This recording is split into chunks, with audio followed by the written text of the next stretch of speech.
Hello बच्चों, कैसे हो? हम आशा करते हैं सभी बच्चे अच्छे होंगे। आज जो है हम क्लास 10 का जो है हम पढ़ेंगे, जो है तुम्हारा किताब का जो है पोएम का चैप्टर 1 क्या पढ़ेंगे? तो पोएम है जो हमारा कविता है उसका चैप्टर 1 पढ़ेंगे। डस्ट ऑफ द स्नो, बर्फ का धूल के बारे में पढ़ेंगे और बहुत डिटेल में पढ़ेंगे। इसको याद रखना। इसका जो हम पूरी एक्सप्लेनेशन भी कराएंगे, इसका समरी भी कराएंगे, इसका सेंट्रल आइडिया भी कराएंगे, इसका रेफरेंस कॉन्टेक्स्ट जो एक्सप्लेनेशन कराएंगे। जितने भी क्वेश्चन तुम्हारे बोर्ड में आते हैं इसको हम पूरे पूरे क्वेश्चन जो तुम्हारे कराने का पूरा पूरा कोशिश करेंगे। तो ये जो तुम्हारा जो है डस्ट ऑफ द स्नो, इसके बारे में थोड़ा बेसिक से समझ लेते हैं और जान भी लेते हैं। क्या है dust of the snow? A beautiful short poem है। क्या है? एक छोटा सा जो है सुंदर लिखा हुआ गया बर्फ का धूल का ये कहानी है, पोएम है, कविता है। Written by the Robert Frost द्वारा। किसके द्वारा लिखा गया है? ये रॉबर्ट फॉर्ट के द्वारा लिखा गया है और is a simple and shortest poem है। बहुत छोटा और साधारण और छोटा पोएम है, बहुत साधारण और बहुत छोटा पोएम है। और जो कविता थे रॉबर्ट फॉर्ट वो कहाँ के थे? अमेरिकन पोएट थे। क्या थे?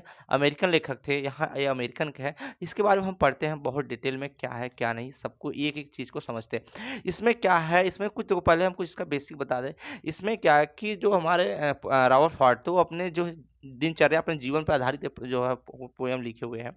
वह क्या कर रहे थे? वह जा रहे थे उनके साथ कुछ ऐसी घटनाएं घटी जो तुम्हारा शॉक डाउन जो है हुआ। हिलाने पर कौवा बैठा और हिलाने लगा और जो है हेमलॉक ट्री के जो कुछ पे कुछ बर्फ के जो कण थे, धूल के मतलब बर्फ के जो धूल या कण थे वो नीचे उनके ऊपर गिरा।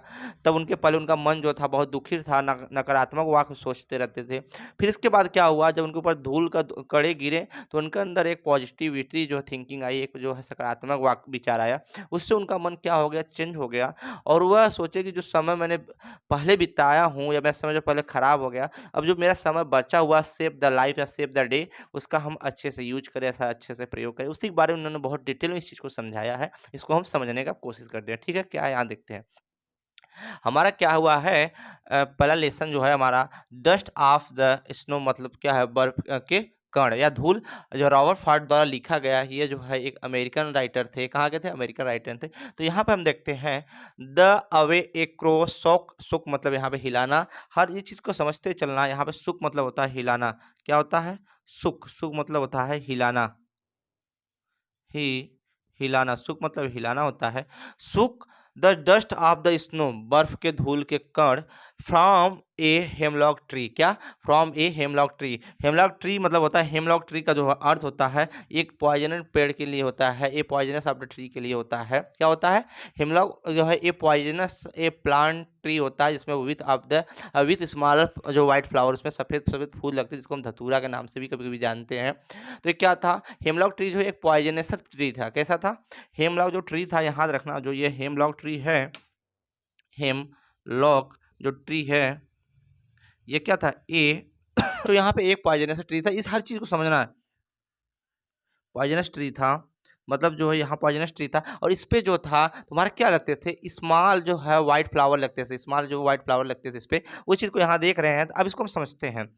एक अवे ए क्रो सुक डाउन डाउन ऑन, थोड़ा गलती है क्या?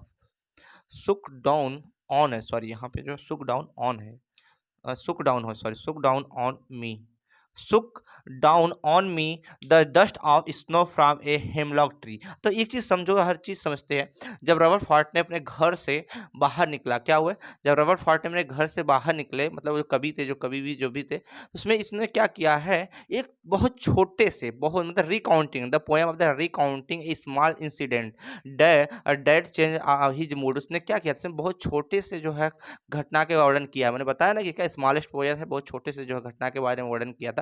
उसी को समझते हैं। तो क्या हुआ था इसमें, एक बार कवि थे, जो कवि थे घर से निकले, उनके उदास मन था। क्या था उनका? उदास मन था और उदास मन में निकले थे और निराश होकर वह सर्दी के दिनों में, विंटर विंटर और सर्दी के दिनों के बीच में बाहर घूम रहे थे। क्या करते? बाहर बाहर घूम रहे थे।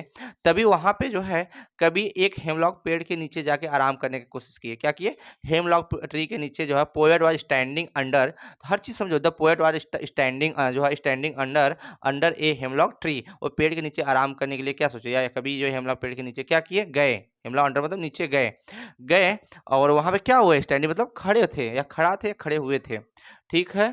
फिर उसके बाद जो है खड़े हुए थे, तो वहाँ पे एक कौवा आया उस पेड़ के ऊपर उड़ते हुए आके बैठा था पहले से मतलब उस पे एक कौवा आया, क्या सडनली मतलब अचानक उस पे एक कौवा आया और सडनली एक क्रो कम एंड सट एक कौवा अचानक आया और उस पे बैठा, कहाँ बैठा? सट on the branch of the tree वो पेड़ के कहाँ पे बैठा? शाखाएँ पे बैठा, जो अचानक एक कौवा आया और पेड़ के शाखा पे बैठा, क्या बैठा? पेड़ की शाखा पे बैठा और इसके बाद क्या होता है, कुछ समय बाद उसने जो है वहाँ पे सुक किया, क्या किया? सुक, सुक मतलब हिलाया, मतलब पेड़ के शाखा पे मतलब ब्रांच पे बैठा, शाखा पे बैठा, उसको बैठने के बाद उसने हिलाया उसको, हिलाने के बाद उसपे जो डस्ट जो snow of the dust of the snow मतलब बर्फ के जो धूल थे, उसके ऊपर थोड़े-थोड़े लगे हुए थे, वो बर्फ के धूल क्या हुए, जो है रबर फॉर्ट के ऊपर गिर गए, क्या हुआ? रबर फॉर्ट के ऊपर जब गिर गए तो it and the some dust of the snow from the tree fell on on the poet. क्या हुआ? जो पेड़ के जो बर्फ के कुछ कण या कुछ जो धूल थे वो कवि के ऊपर गिर गए। वहाँ गिरने से पहले देखो, वहाँ गिरने से पहले कवि के मन में क्या था? नकारात्मक वाक्य चलती थी, मतलब जो पॉजिटिव नेगेटिव थिंकिंग था, कहने का मतलब कि वहाँ पे कौवा बैठा हुआ है, जैसे हमारे यहाँ होता है कुत्ता और रात में भौंकने लगता है, उसका गलत इंसिडेंट लगते हैं। घर पे कौवा आ जाता है, कुछ काम करने लगता है, उसका गलत इंसिडेंट निकालते हैं, तो ऐसे उनके बीच में भी एक नकारात्मक वाक़या आई थी, ठीक है? इसके आगे हम देखते हैं क्या कर रहा है। हर एक चीज़ को बहुत समझना, यहाँ से बारीकी समझना, क्योंकि यहाँ पे देखो, कभी-कभी तुम्हारे यहाँ पे जो है ना, ये चीज़ इंसिडेंट तुमको पूछ देता है डायरेक्ट कि यहाँ देगा इतना दे देगा रेफरेंस कॉन्टेक्स्ट एक्सप्लेनेशन बनाने के लिए, फिर इतना भी दे देगा रेफरेंस कॉन्टेक्स्ट एक्सप्लेनेशन बनाने के लिए, तो कम से कम इसका हिंदी जानते रहोगे तो आराम से कर सकते हो, ठीक है? हम बढ़ते हैं आगे, इधर क्या है? Has given my head heart, my heart मतलब मेरा हृदय जो है, a change of the mood क्या हो गया? बदल गया, and the shape the some part कुछ बचा हुआ समय जो है of day I used, sorry यहाँ क्या है ये? रीयूज्ड है, sorry, I had a reused, reused मतलब पछतावा होता है, क्या होता है? पछतावा या खराब दिन, जिसको हम उसको कंपेयर किससे करते हैं? उसको हम यहाँ पे देखना कंपेयर करते हैं, यहाँ पे तुम्हारा हेल्प इन रिग्रीड मतलब जो पछतावे से भरा हुआ पूरा दिन उसका था, हेल्प इन द रिग्रीड पछतावे से भरा हुआ पूरा पूरा क्या था? दिन था। इसके आगे अब इसको हम पूरा एक्सप्लेनेशन देखते हैं, इसका मतलब पूरा हम देखते हैं क्या है क्या नहीं, इसको समझते हैं, इसमें पूरी पूरी व्याख्या हम करते हैं।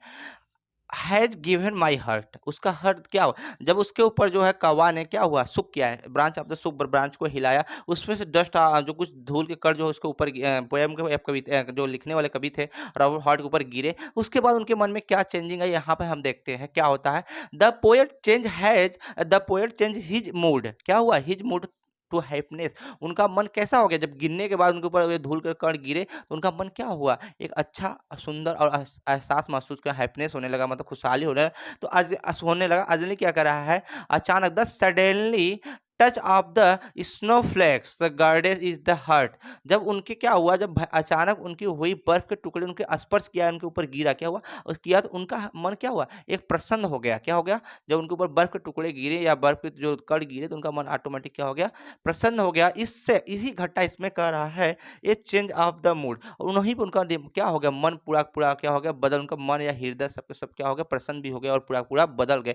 वही बोला है जो है, एंड अदर द इम्पैक्ट मतलब उस पर क्या प्रभाव पड़ा? In fact of the incident was is the coming over his feeling ruing the day, मतलब क्या होता था उस घटना के जो प्रभाव पड़ा बर्बाद होने का, मतलब उसका जो पूरा समय बर्बाद हो रहा था, मतलब कब? बर्फ गिरने से पहले जो उनका मन जो उदास था, उसके बाद जो समय बचा, उस समय वो बोले हम अच्छे से क्या करेंगे? यहाँ पे व्यतीत करेंगे, क्या करेंगे? व्यतीत करेंगे, कैसे करेंगे? And saved some part, saved मतलब जो बचा हुआ समय है उसको हम बहुत अच्छे से व्यतीत करेंगे, क्या करेंगे? व्यतीत करेंगे। और यही चीज़, यह घटना ही इनके मतलब उनके ऊपर बर्फ गिरना और यही घटना उनको क्या कर दिया? परिवर्तन ला दिया उनके मन में। क्या ला दिया? परिवर्तन ला गया। दिस इंसिडेंट, ये घटनाएँ, दिस इंसिडेंट जो है ब्रिंगिंग जो transformation, this incident bringing and the transformation in his the touch present, क्या हुआ? उनके मन में क्या हुआ? ये जो है भावनाएँ को परिवर्तन कर, जो नकारात्मक वाक्य थे, क्या थे? नकारात्मक वाक्य थे। इसके बाद बोल रहा है of a day I had reused मतलब क्या होता है यहाँ पे? मतलब बुरा दिन, जिसे बोलते हैं हेल्प इन रिग्रेट, मतलब जो है पछतावे से भरा हुआ पूरा पूरा दिन उसका था। उसको कैसे वो किए? देखो, जब इसके बाद ये हुआ तो उनके मन में एक सकारात्मक विचार आया। क्यों आया? कब जो उनके ऊपर जो है उष्णों का जो धूल के कण गिरे, तो सकारात्मक विचार आया और वो उस दिन से बचे हुआ जो बचा हुआ समय था, उस दिन से बचे हुए समय से उन्हें जो है अच्छे से बिताने के बारे में सोचा, अच्छे से बिताने के बारे में सोचा, जो उनका समय जो है क्या बोलते हैं बर्फ के गिरने से पहले जो पछतावा जो बीत गया था समय, उससे बाद में जो हमारा समय बचा हुआ है, उसको अच्छे से बिताने के बारे में सोचे और उसने ये बर्फ की धूल गिरने से उनका ये जो है पूरा का पूरा मन क्या हुआ था, यहाँ पे चेंज होगा यही रह रॉबर्ट फॉस्ट ने लिखा था। इसका हम देखते हैं जो है सेंट्रल आइडिया और एक्सप्लेनेशन एंड कंटेक्स्ट, ठीक है? इसके बाद इसको तो सेंट्रल आइडिया बहुत बार-बार पूछता है इसका, एक्सप्लेनेशन कंटेक्स्ट जो है रेफरेंस एक्सप्लेनेशन कंटेक्स्ट भी पूछता है और इसमें हम देखेंगे क्वेश्चन आंसर, ठीक है? हम इस वीडियो के अंदर देखेंगे पहले तो इसका जो है सेंट्रल आइडिया क्या होता है और ये रेफरेंस कंटेक्स्ट हम जो है नेक्स्ट यहाँ पे वीडियो जो में है समझेंगे। सेंट्रल आइडिया जो है इस जो डस्ट ऑफ स्नो का जो सेंट्रल आइडिया देखते हैं उसके बारे में हम जो है एक्सप्लेनेशन देखा, उसका बहुत डिटेल में समझा। अब इसका हम सेंट्रल आइडिया देखेंगे। सेंट्रल आइडिया हमारा क्या है यहाँ पे, बोल क्या रहा है कि the poem dust of the snow, the poem dust of the snow composed by, किसके द्वारा लिखा गया है यहाँ देखो, अभी बताया हूँ, ये हमेशा याद रखना, ये जो है रॉबर्ट फॉर्ड के द्वारा लिखा गया है। क्या लिखा गया है, बर्फ का धूल के कण के बारे में लिखा गया है। इन द पोयम, इस कहानी में, the poet was in the sad mood, उसका मन कैसा था, उदास था। मैंने भी जो जो एक्सप्लेनेशन कर रहा था तभी मैंने बताया, जब वो जो है वॉकिंग टहल रहा था तो उसका मन जो उदास था और वो जो है हेमलॉक ट्री के नीचे क्या हुआ था, जाके वहाँ पे खड़ा हुआ था, रुका हुआ था। उसके बाद जब वह पेड़ के ऊपर क्या आया, पेड़ के ऊपर जो है सिटिंग ऑन द क्रो बैठा और वो बैठने के बाद जो सुक किया, क्या हुआ, ब्रांच पे सुक करने के बाद जो हिलाया, मतलब सुक मतलब हिलाना, और किसका, ब्रांच की शाखाओं को, ट्री के पेड़ के जो शाखाओं को हिलाने के बाद क्या हुआ, जो है फेल ऑन द पोएट, किसके ऊपर गिरा था, पोएट के ऊपर गिर गया था। क्या गिर गया था, डस्ट ऑफ द स्नो, बर्फ के धूल गिर गए थे। उसके बाद उसका मन क्या होता है, चेंज होता है, वही मैं यहाँ बताने जा रहा हूँ। देखो, it has been the sowing soon a crow comes, जब वहाँ पे मतलब पेड़ के ऊपर जो क्या पेड़ के ऊपर पड़ रहे थे, क्या पड़ रहे थे, सोविंग मतलब गिर रहे थे, क्या गिर रहे थे, यहाँ समझो बर्फबारी हो रही थी या बर्फ गिर रहे थे। उसके बाद सून शीघ्र ही एक क्रो ऑफ द कम्स, क्या आया, एक कौवा आया, सिटिंग ऑन द ट्री, किसके ऊपर बैठा है, पेड़ के ऊपर बैठ गया, आया था। इसके बाद बोला है इट सुक, ये dust of the snow on the poet, क्या हुआ, इट सुक द डस्ट, मतलब सुक हिलाया, मतलब जब वो कौवा ने हिलाया और हिलाने के बाद क्या हुआ, जो धूल के कण थे, dust of the snow on the poet, किसके ऊपर गिर गए, पोएट के ऊपर गिर गए। तो ही दिस चेंज द मूड, वो उनका मन क्या हो गया था, बदल गया था। अब कविता का जो रॉबर्ट पोएट का मन क्या था, चेंज हो गया था। If the represents a moment, कुछ ऐसा क्षण था, कुछ ऐसा समय था, that some simple but has largest signification, ये क्या होता है, सिंपल बहुत साधारण था, बहुत छोटा साधारण था, लेकिन ये बहुत बड़ा महत्व रखता था या महत्व माना जाता था, ठीक है, क्या, क्योंकि एक अच्छा रहना दिमाग में, कभी निगेटिविटी नहीं रखना चाहिए, हमेशा पॉजिटिविटी रखना चाहिए, सकारात्मक वाक्य रखना चाहिए, ठीक है। आगे क्या बोल रहा है, in out life we face both, इस जो है सारो मतलब दुखी एंड हैप्पीनेस मतलब खुशी, हमें अपने ज़िंदगी में दोनों चीज़ों का सुख व दुःख दोनों का जो है सामना करना पड़ता है, ठीक है? करना पड़ता है या करना चाहिए। इसके बाद जो है एवरीवन शुड बी जो है होपफुल फॉर द बेटरमेंट, क्या है, हर चीज़ जो है अच्छे समय की उम्मीद रखना, हर किसी को, हर व्यक्ति को जो अच्छे समय का उम्मीद रखना चाहिए। यही ने कविता के माध्यम से जो है रॉबर्ट रॉबर्ट फॉर्ड ने कहा था, ठीक है? ये हमारा सेंट्रल आइडिया है। हम देखेंगे नेक्स्ट वीडियो के अंदर जो है रेफरेंस कंटेंट और एक्सप्लेनेशन, इसके बाद क्वेश्चन आंसर, हमारा ये जो है चैप्टर हो जाएगा पूरा-पूरा, जो सॉरी हमारे जो लेसन हो जाएगा पूरा-पूरा हो जाएगा समाप्त। फिर हम देखेंगे अगले जो है चैप्टर हमारा जो है ए लेटर टू गॉड के बारे में पढ़ेंगे, बहुत अच्छे जो डिटेल में पढ़ेंगे। उसके बाद जो है उसका हम क्या बोलते हैं क्वेश्चन आंसर भी करेंगे इसी जो है उसी वीडियो के अंदर। और ये वीडियो अच्छा लगे तो पे एक प्यारा सा जो है लाइक शेयर जो है कर दीजिएगा और एक प्यारा सा कमेंट जो कमेंट बॉक्स में छोड़ दीजिएगा। तब तक के दोस्तों बाय।